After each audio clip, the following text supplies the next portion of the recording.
Operation डेमिंगो एक खास mission है।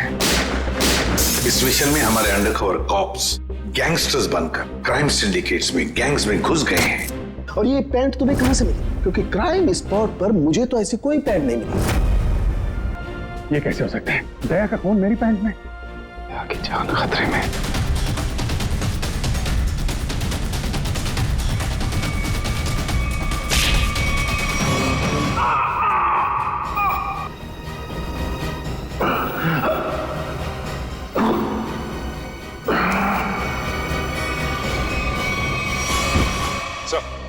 शहर में जितने भी चेक नाके हर जगह पता किया, ना ही एसीपी सर का पता लगा और ना ही दया सर का।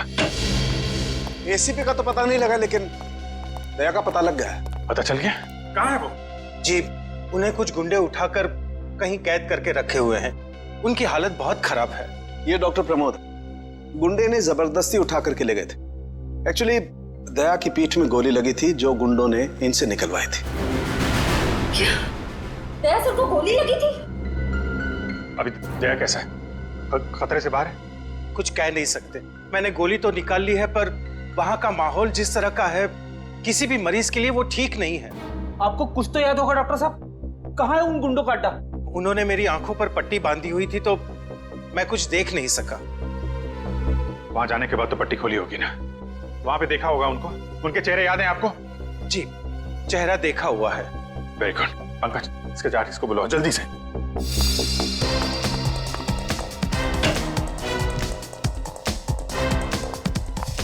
अभिजीत, वो मैं तुमसे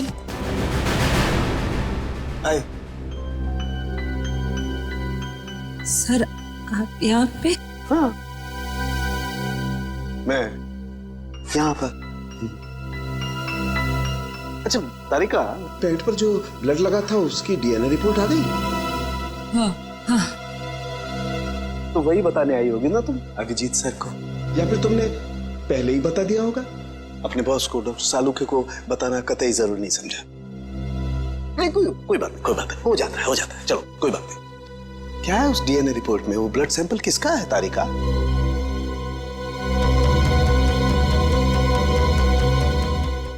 दया का। दया का। अच्छा, वो पेंट जिस पर ये ब्लड था, वो पेंट किसकी?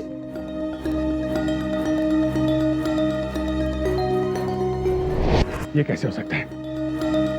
दया का खून मेरी पैंट में। अभिजीत की। अब इतने दूर आए हैं तो ऐसे ही टाइम बेकार थोड़ी जाने दूंगी मैं। वाह बीवी जी वाह, इसे कहते हैं बहती गंगा में हाथ धोना। केतन, बहुत प्यास लगी है, नारियल पानी पीते हैं, चलो ना। केतन, अरे नहीं, क्यों? छोड़ो। चलो ना प्लीज। केतन, बाकी शॉपिंग ना किसी और दिन करते हैं, चलो घर चलते हैं। नहीं, मुझे अभी शॉपिंग किसी और दिन। क्यों? समझो ना यार, मेरा पेट खराब है, प्लीज। नहीं अभी समझा करो। मैं कह रही हूँ ना अभी। प्लीज मानो बात। केतन, कहाँ थे तुम केतन? कौन है ये? मुझे क्या पता, मैं इन्हें नहीं जानता। तुम मुझे नहीं जानते? अपनी सिमी को नहीं जानते केतन? देखिए बहन जी, आपको कोई गलतफहमी हो गई है। ये केतन नहीं है, ये मेरे पति जय है। मुझे अपने पति को पहचानने में कोई गलतफहमी नहीं हुई। ये मेरे केतन हैं। शायद आपके पति की शक्ल मेरे से मिलती होगी। मेरा नाम तो जय है, जय धनकिशोर।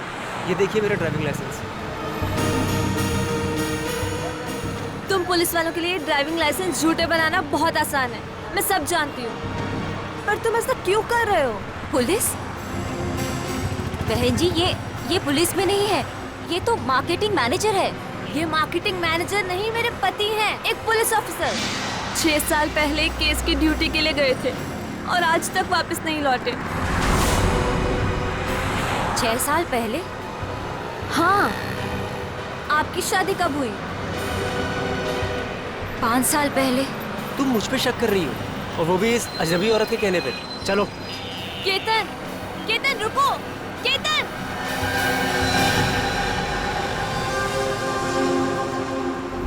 अभिजीत की पैंट पर दया का खून। 3 बार टेस्ट करवाया गया लेकिन नतीजा वही। और इसीलिए तुमने वो पैंट चुपचाप तारिका को दे दी क्योंकि तुम्हें मालूम था कि उस पैंट पर दया का खून लगा हुआ है। अगर मुझे पता होता कि मेरी पैंट पे दया का खून है तो मैं उसे टेस्ट करने के लिए देता ही क्यों?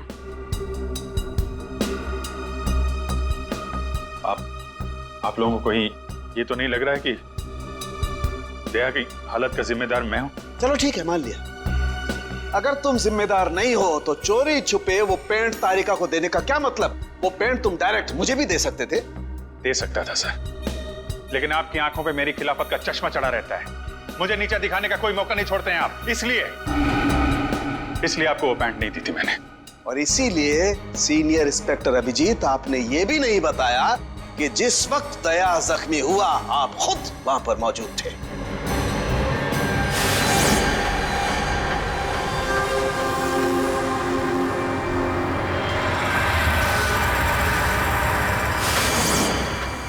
बता देता, अगर मुझे याद होता तो।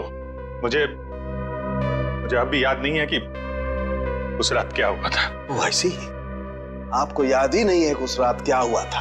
सालुंके साहब, हम लोग अभिजीत सर और दया सर की दोस्ती की कस्में खाते हैं और आप उन पे इतने गंदे इल्जाम लगा रहे। हाँ सर, अभिजीत सर अपनी जान दे देंगे लेकिन दया सर पे खरोच नहीं आने देंगे। ओ, चलो ठीक है, मान लेता हूं। मैं अपने शब्द वापस लेता हूं। I am sorry. मैं मान लेता हूं कि दया आज जिस हालत में है उसका जिम्मेदार अभिजीत नहीं है, लेकिन मैं ये बात मानने को कतई तैयार नहीं हूं कि जब दया घायल हुआ अभिजीत वहां था तो भी उसे कुछ याद नहीं। कोई तो ऐसी बात होगी जो अभिजीत के दिमाग में घुस गई होगी, कुछ तो। इट्स इम्पॉसिबल, कुछ भी याद नहीं है। डॉक्टर साहब, मेरी दुखती हुई नस पे नमक मत छिड़किए।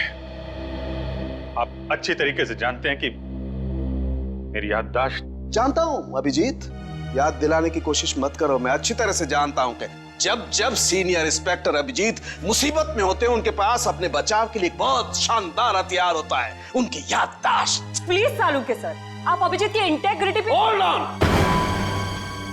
Hold on doctor Tarika. Integrity का पाठ आप मुझे मत पढ़ाइए, क्योंकि आपने सीआईडी का सबसे बड़ा नियम तोड़ा है, हम लोगों से इतना इंपॉर्टेंट सुराग छुपाने का। Understand that? इंटीग्रिटी। सर, उस रात की कोई ऐसी बात जो आपको याद हो? कुछ भी?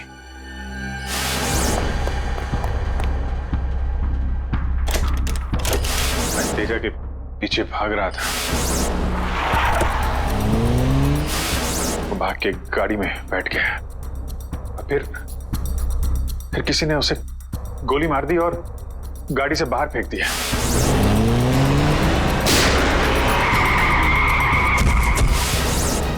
जब मैं भाग के तेजा की लाश के पास पहुंचा तो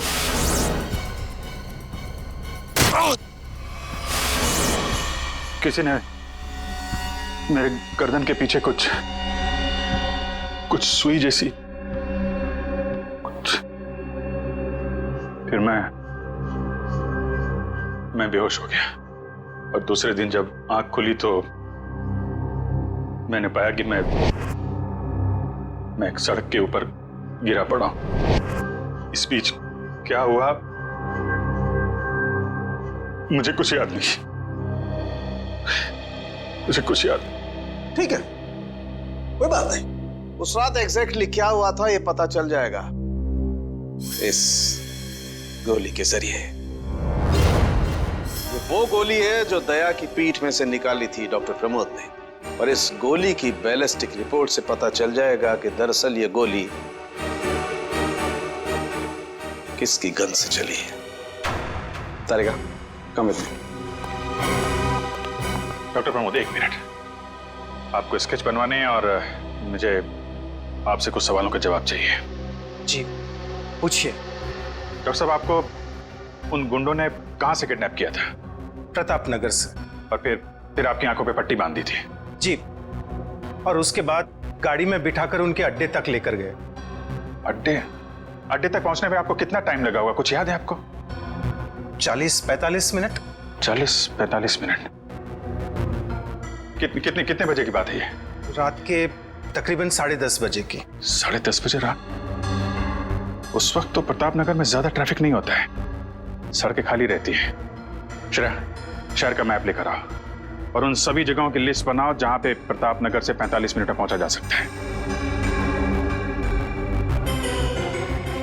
श्रेया,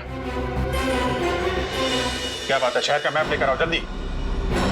सॉरी सर, मेरी तबीयत कुछ ठीक नहीं लग रही। Excuse me.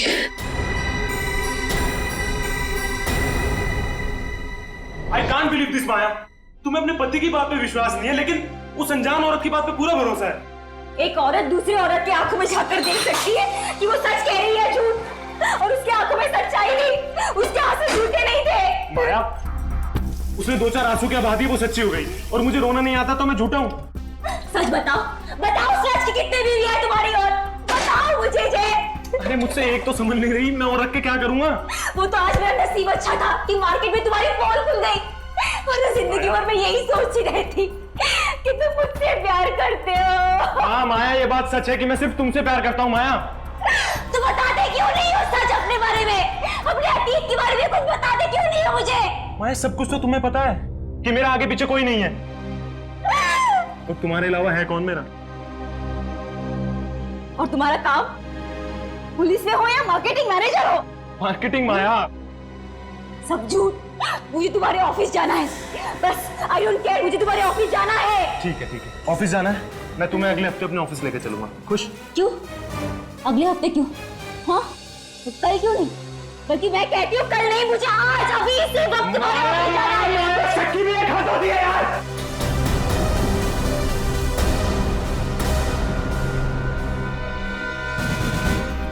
ठीक है मैं, I'm sorry मैं तुम्हें ऑफिस लेके चलूंगा। झूठ बोलने की भी हद होती है जय। उसके तर अब जब तक मुझे सच्चाई नहीं बताओगे तब तक मुझसे बात करने मत आना तुम। माया, लिसन टू मी माया, सुनो माया, माया, माया, open the door Maya.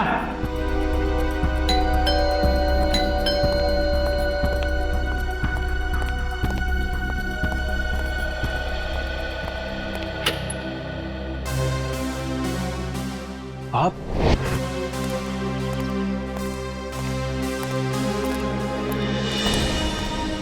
Ketan, mission का काम रोक दो और इसी वक्त चले जाओ यहाँ से।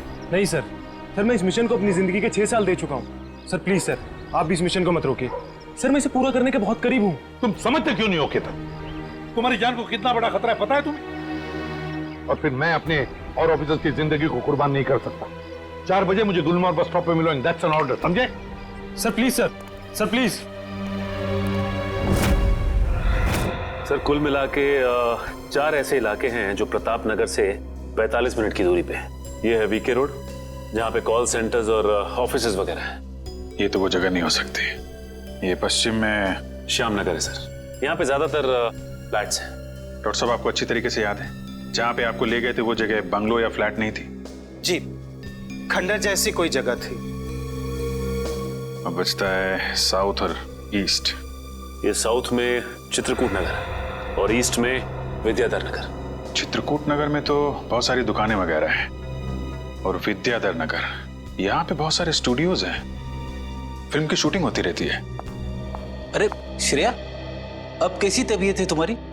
मैं ठीक हूँ सर, थैंक यू।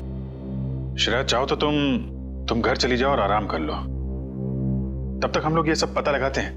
नहीं सर, जब तक दया सर और एसीपी सर का पता नहीं चल जाता मुझे चैन नहीं मिलेगा।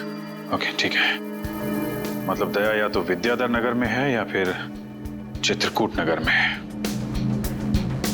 डॉक्टर साहब, आपको जहां ले गए थे आसपास से कुछ आवाजें आ रही थी, आपने कुछ सुना था वहां पे? हाँ, एक गाना था जो बार बार सुनाई दे रहा था। ये कहिए कि हर आधे घंटे के बाद वही गाना बज रहा था। इसका मतलब आसपास कहीं फिल्म की शूटिंग चल रही थी, मतलब Vidyadhar Nagar. Vidyadhar Nagar, correct. Film studios वहीं पे है। ये पता लगाओ कि विद्याधर नगर में वो कौन सा स्टूडियो है जहां पे इस गाने की शूटिंग हो रही थी। उठ जाग मुसाफिर भोर भई, अब रहन कहाँ जो सोवत है। ओले ओले ओले ओले ओले दया बेटा, उठ जा उठ जा उठ जा उठ जा, सुबह हो गई, स्कूल जाने का टाइम हो गया, अच्छे बच्चे नहीं सोते, उठ जा उठ जा उठ जा। कौन हो तुम लोग? सीआईडी के दुश्मन और मुजरिमों के दोस्त। देखो देखो देखो देखो देखो देखो कैसे तड़प रहा है पिंजरे में बंद शेर की तरह। एक बार जंजीरें खोल दे, फिर देख तुम लोगों का क्या हाल करता हूं। No no no no no no, हमें मरना है क्या शेर से पंगा लेके? अरे हम तो बस इतना बताने आए थे कि तुम्हारे साथ साथ अब तुम्हारी पूरी सीआईडी टीम का सर्वनाश होने वाला है। सर्वनाश। चुप! बहुत देखे तुम जैसे सीआईडी का सर्वनाश करने वाले। आज वो लोग कहाँ हैं किसी को पता नहीं। तुम हमें इतना मूर्ख और कमजोर मत समझो, क्योंकि हमारा बॉस इतना चालाक है कि सीआईडी के पूर्वज भी उस तक पहुंच नहीं पाएंगे। एक बात सुन, अपने बॉस से कह दे कि उल्टी गिनती अब शुरू कर दे, वो नहीं बचेगा वो। क्या बात है यार, तुम सीआईडी वालों की यही अदा हमें बहुत पसंद है। मौत के मुंह में बैठ के भी डायलॉग मारना नहीं छोड़ते। दया, तुमसे मिलकर बहुत अच्छा लगा।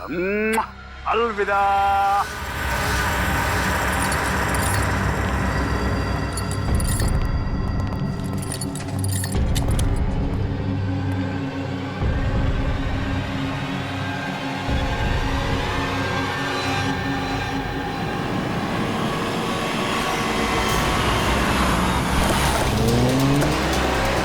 चाय और प्यार व्यार गाने की शूटिंग इसी स्टूडियो में चल रही थी ना? हाँ सर, यही है वो विराज स्टूडियो। दया को यहीं कहीं रखा गया होगा।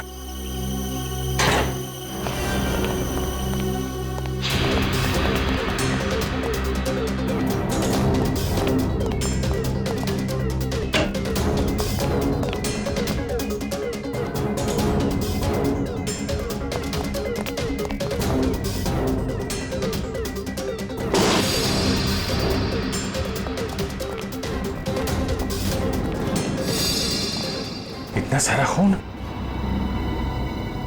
मतलब सर, दया सर यहीं पे थे? उसको एक बार ये भेड़िए मिल जाए। सर, ये चाय का ग्लास मिला है।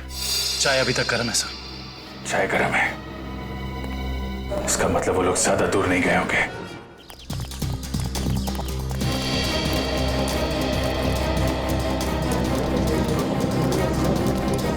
सर लगता है यहाँ पे कुछ हुआ है।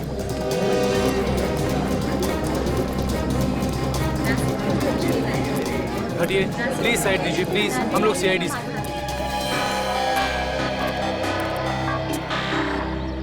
सो देखिए ना, किसी ने ऋतु का कत्ल कर दिया।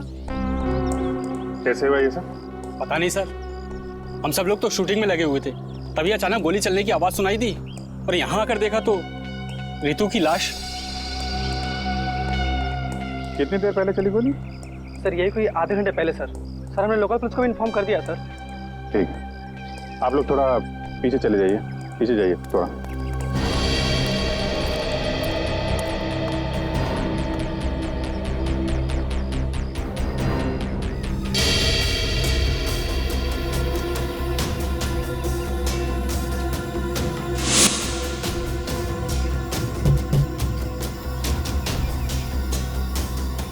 ये बेचारी यहाँ ऐसे बैठी थी, पीछे से किसी ने गोली मारी और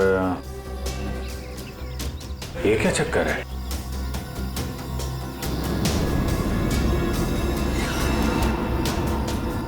विग पहनी हुई थी इसने।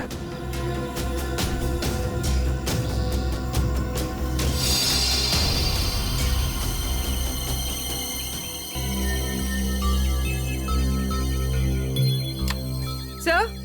हाँ पूरी, गोली मिल गई। राइफल की गोली लगती है, रख लो इसे। ये विग पहनती थी क्या? जी नहीं सर, वो एक्चुअली मेरी हेयर ड्रेसर थी और मेरे विग्स वगैरह सब कुछ वही संभालती थी। जो विग उसने पहना है ना, वो मेरे नेक्स्ट सीन में यूज होने वाला था। रितु ने आपकी विग पहनी हुई थी? जी सर। दुष्यंत समझे, जब रितु को गोली मारी गई तो खूनी ने उसका चेहरा नहीं देखा, गोली पीछे से मारी गई है। और जब रितु को गोली लगी तब उसने इनका विग पहन रखा था। मतलब गोली पे रितु का नहीं, आपका नाम लिखा था। क्या? जी हाँ, आपकी जान खतरे में है। ये देखो, 0.338 कैलिबर की गोली है ये, जिससे रितु को मारा गया है, जो सिर्फ स्नाइपर राइफल से चलाई जा सकती है। तो सालुंके साहब, ये इसके सिर पे 2 लाल निशान क्या हैं? ये लाल निशान एंट्री और एग्जिट वुंड है। रितु की खोपड़ी में गोली यहां से घुसी और यहां से बाहर निकली। ये एग्जिट वुंड एंट्री वुंड से आधा इंच करीब नीचे है, मतलब गोली ऊपर से नीचे की तरफ आई है। जी हाँ, गोली रितु की खोपड़ी में यहां से घुसी और यहां से बाहर निकलकर सीधे वैनिटी वैन के फुटबोर्ड पे जाके अटक गई। और हमारे कैलकुलेशंस के हिसाब से गोली चली है यहां से, ऐसे। गोली लगभग 2-3 मंजिल की ऊंचाई से चलाई गई है। काफी कुछ पता लगा लिया सर आपने? हाँ, रितु के केस में तो मैंने काफी कुछ पता लगा लिया है।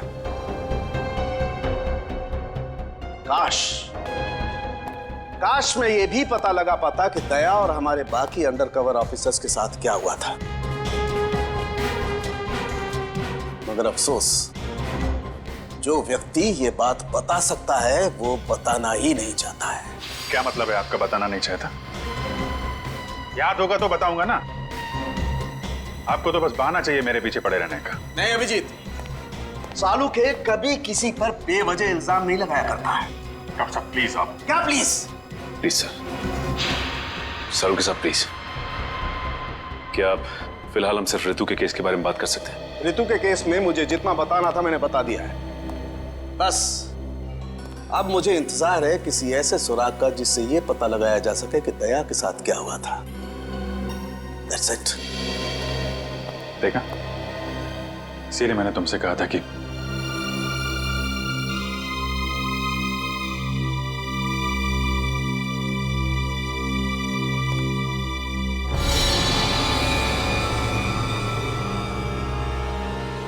Sharp shooter. साहब मैं आपको बोल रहा हूँ ना, पिछले 1 हफ्ते से यहाँ कोई शूटिंग नहीं हुई, तो यहाँ किसी का आने का सवाल ही नहीं उठता। मतलब पिछले 1 हफ्ते से तुम्हारे अलावा स्टूडियो में कोई नहीं आया? जी नहीं साहब। मतलब गोली तुमने चलाई? मैं गोली कैसे चला सकता हूँ? मुझे तो दिवाली के पटाखों से भी डर लगता है। तो फिर ठीक से सोच के बताओ, कोई ना कोई तो गया था दूसरे माले में। हाँ साहब, एक प्लम्बर आया था वो पाइप ठीक करने के लिए। दूसरे माले पे? जी हाँ। चलो जरा ऊपर। चलिए।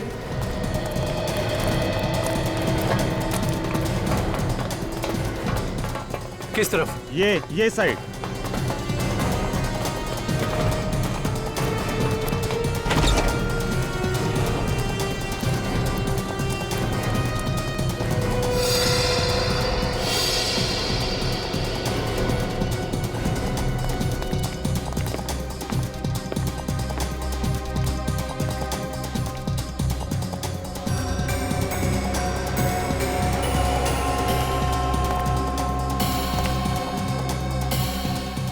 यहां से रितु वहां पे थी और शार्प शूटर ने गोली शायद यहां से चलाई होगी।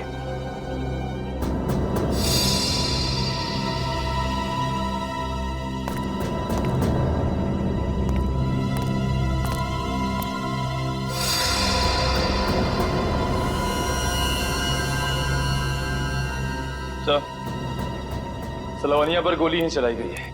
गिरा उस गोली का शेल। तुम? साहब इसमें मेरा कोई दोस्त नहीं है साहब। साहब प्लीज मेरी शिकायत मत करना साहब, नहीं तो मेरी नौकरी चली जाएगी साहब, प्लीज। फिक्र मत करो। अच्छा ये बताओ कि उस प्लम्बर का चेहरा देखा था तुमने? स्केच बनवा सकते हो? साहब वो क्या है ना कि मुझे बिना चश्मा का ठीक से दिखाई नहीं देता, और वो जिस वक्त आया उस समय मेरा चश्मा कहीं खो गया था और मैं इसी चश्मे को ही ढूंढ रहा था। इस लावण्य का कोई ना कोई दुश्मन तो जरूर है, वरना कोई उसे मारने की कोशिश क्यों करता? इस लावण्य की कुंडली निकाली है सर। इसकी किसी से कोई भी दुश्मनी नहीं थी। हाँ सर, उसकी फिल्में फ्लॉप हो रही थी, तो ऐसा भी नहीं था कि किसी दूसरी हीरोइन ने ईर्ष्या से या जलन से उसे मरवाने की कोशिश की हो। लावण्य ज्यादा अमीर भी नहीं थी, तो पैसों के लिए भी हमला होगा ऐसा लगता नहीं है। सर हो सकता है वाकई में ये गोली ऋतु के लिए चली हो, लावण्य के लिए नहीं। ऋतु के बारे में तुम लोगों ने इन्फॉर्मेशन निकाली है ना? हाँ सर, ऋतु की भी किसी से कोई दुश्मनी नहीं थी। कोई ना कोई तो ऐसी बात है जो हमारी निगाह से छुपी हुई है। लावण्य के बारे में जितने भी आर्टिकल्स वगैरह है ना, इनमें कोई ना कोई ऐसी बात हमें मिलेगी जो उस जानलेवा हमले से जुड़ी हुई है। सर ये 3 दिन पुराना पेपर है। इसमें न्यूज है कि लावण्य का सामान चोरी हुआ था ब्लू ईव रिजॉर्ट से। लावण्य के सामान की चोरी ब्लू ईव रिसॉर्ट?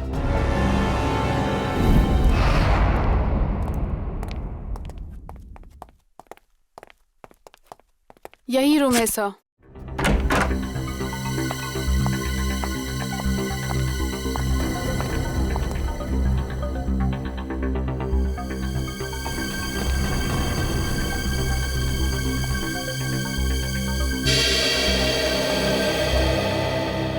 इसी कमरे से आपके सामान की चोरी हुई थी?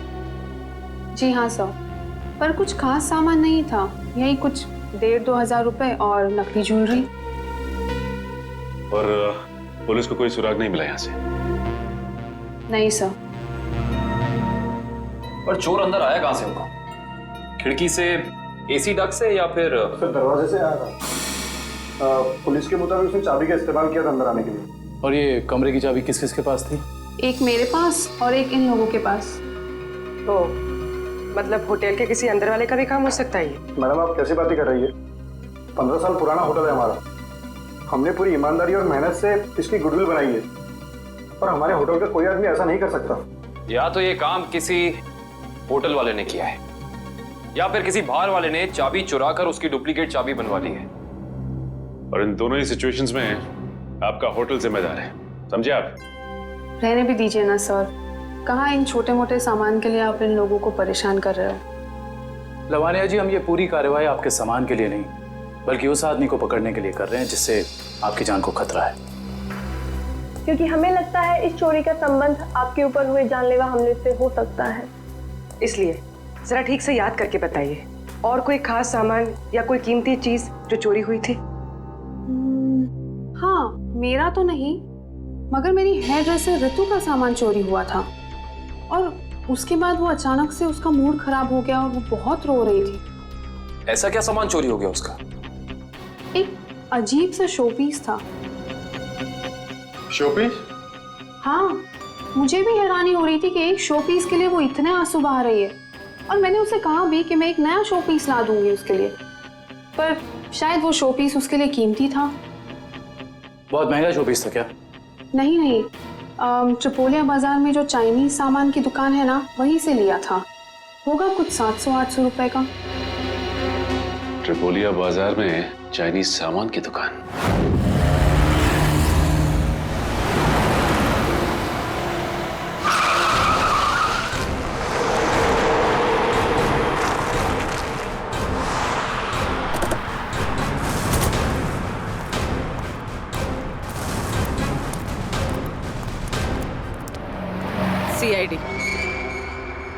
CID? एक खून के सिलसिले में आपसे पूछताछ कर रही हूँ। खून? किसका खून हो गया है? ये ऋतु हैं, फिल्म इंडस्ट्री में हेयर ड्रेसर का काम करती हैं। कुछ याद आया? मैंने तो इसे नहीं देखा कभी। शनिवार को ये आपकी दुकान पे आई थी। इन्होंने एक मूर्ति खरीदी थी। इस जैसी मूर्ति थी। शनिवार को तो मैं छुट्टी पे था। हाँ, सुशांत दुकान संभाल रहा था। क्यों सुशांत, तुमने देखा था इन्हें? हो सकता है यो, शनिवार का दिन बहुत बिजी दिन होता है ना, बहुत से लोग आते हैं। कुछ याद नहीं आ रहा। अच्छा, जरा वो मूर्ति दिखाना। वो वाली भी।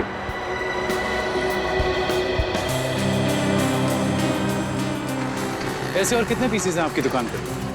यही कोई 15-20 पीस होंगे। क्यों सुशांत? जी।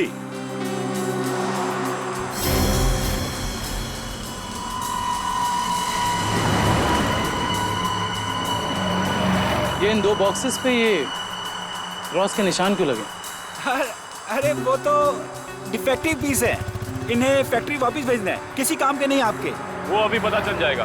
दिखाओ इधर, दिखाओ।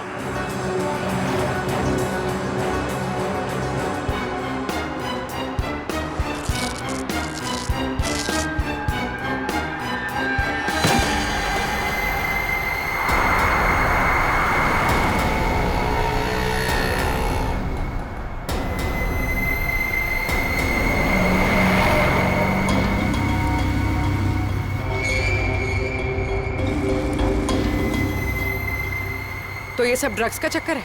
ऋतु को भी ऐसे ही शोपीस बेचा था?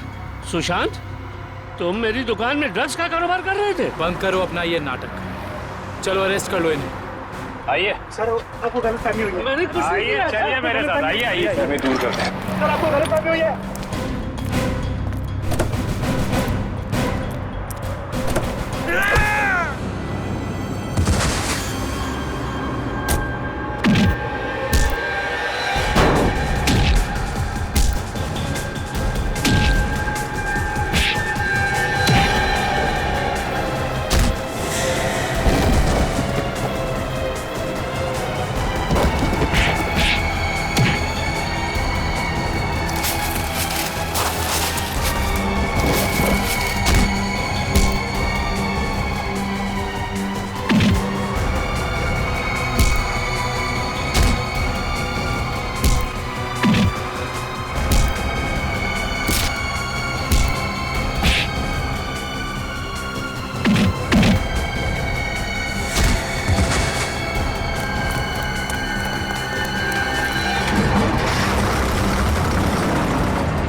He is dead.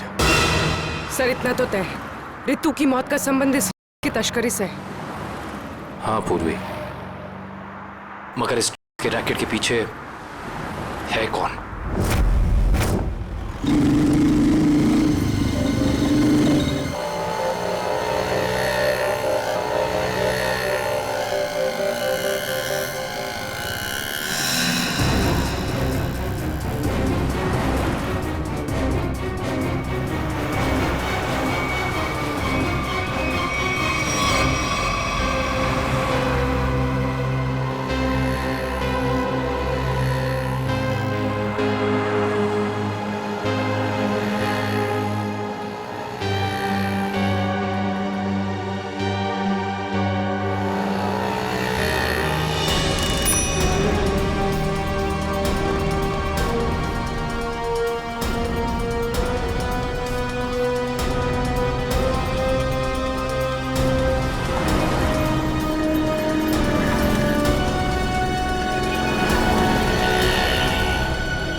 क्या हुआ सर, इतना अर्जेंट बुला लिया?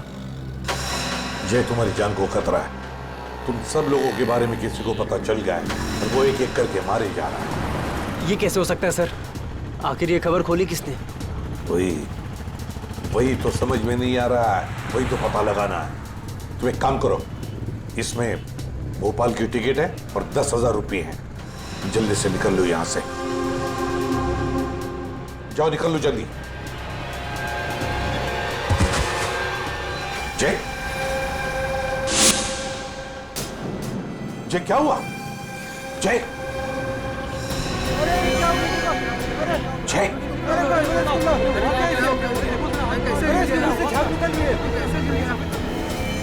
My God.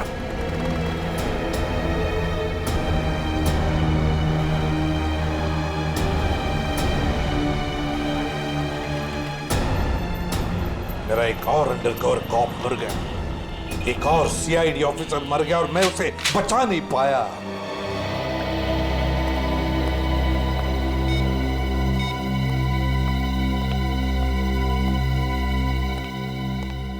सर का फोन क्यों नहीं लग रहा है?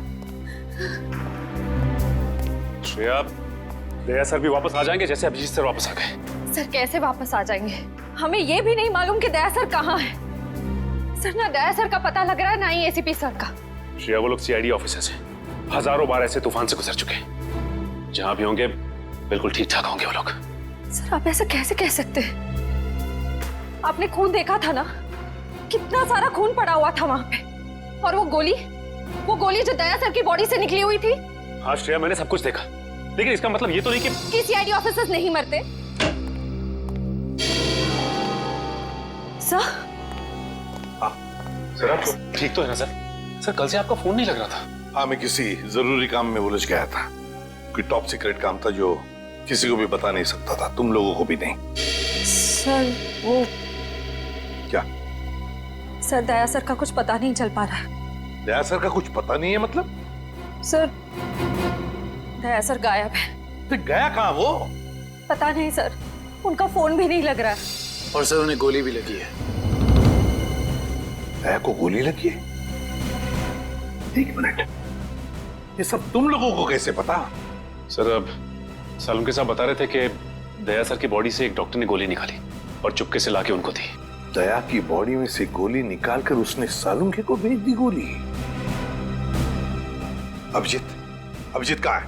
सर अभिजीत सर भी गायब थे, अभी 3 घंटे पहले वापस आए। और तो और सर, अभिजीत सर की पैंट पे दया सर का खून लगा हुआ था। अभिजीत गायब था, 3 घंटे पहले वापस आया और उसके पैंट के ऊपर दया का खून। और उन्हें कुछ याद नहीं है सर। और उन्हें कुछ याद नहीं। फिर वही बात। ये अभिजीत जब भी कभी मुसीबत में पड़ता है, इसकी याददाश्त चली जाती है। ये हो क्या रहा है सीआईडी में? हमारे 3 अंडरकवर ऑफिसर्स मारे गए, उनके बारे में मेरे अलावा और किसी को भी कुछ भी पता नहीं था। फिर भी उनके नाम भी पता चल गए बाहर। कैसे? सर अगर ये बात सिर्फ आपको पता थी तो फिर? वही तो मैं कह रहा हूं सचिन, वही समझ में नहीं आ रहा है। ये सब हुआ कैसे हो रहा है ये? इसका एक ही मतलब है सचिन, हमारे बीच में कोई तो है जो हमसे गद्दारी कर रहा है। कोई गद्दार है। और सर एक बात और, एक हेयर ड्रेसर का खून हो गया सर। Hair dresser? हाँ सर, शूटिंग के दौरान उसका खून हुआ। सर लगता है ये खून ड्रग्स की वजह से हुआ है। और सर छानबीन के दौरान एक आदमी तक पहुंचे भी, लेकिन बाद में वो भी मारा गया। और सर उसकी जेब से हमें ये कागज मिला है सर, इसके ऊपर कुछ नंबर्स लिखे हुए हैं। 185637245 183567234 सचिन, ये कोई सेल फोन नंबर या फिर टेलीफोन नंबर्स भी नहीं हो सकते। ये नंबर्स कुछ और ही है।